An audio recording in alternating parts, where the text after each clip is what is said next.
ஆயிரம் பொய் ஒரு யானையை கொல்லும்னு சொல்லி எங்கள் பக்கத்தில் ஒரு பழமொழி உண்டு.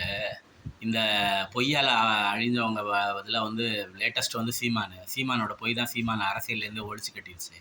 இப்போ தாவேக்கோட ஆதவ அர்ஜுனா வந்து நிமிஷத்துக்கு ஒரு பொய் திறந்தார். வாயை திறந்தாலே பொய் சொல்கிறாரு. உலகமே அறிஞ்ச விஷயங்கள், எல்லாருக்கும் தெரிஞ்ச விஷயங்கள்லேயே துணிஞ்சு தைரியமாக பொய் சொல்கிறாரு. தமிழ் தாய் வாழ்த்து பாடலைங்கிறாரு. திமுகலேருந்து 2 வயசு பொண்ணை கெடுத்துட்டாங்கங்கிறாரு. கவர்னர் இருக்கும்போது பாடலைங்கிறாரு. இப்படி அடித்து விட்டுக்கிட்டே இருக்காரு. வேலைக்கு ஒரு பொய் சொல்கிறாரு. இன்றைக்கி லேட்டஸ்ட்டாக வந்து சிஎம் வந்து இந்தியாவிலேயே 3 கிலோமீட்டர் போன சிஎம் இவர் தான் அப்படிங்கிறாரு. எல்லாம் ரீல்ஸில் வந்து ஒமர் அப்துல்லா 21 கிலோமீட்டர் போனதை எடுத்து போட்டுட்டாங்க.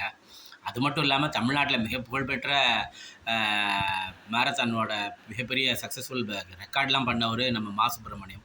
அவரை போல ஆள் ஆண்ட ஒரு பூமியை வந்து இவ்வளோ சர்வசாதாரணமாக பொய் அடிச்சு விட்டாரு. இவ்வளோ பொய் ஆகாது.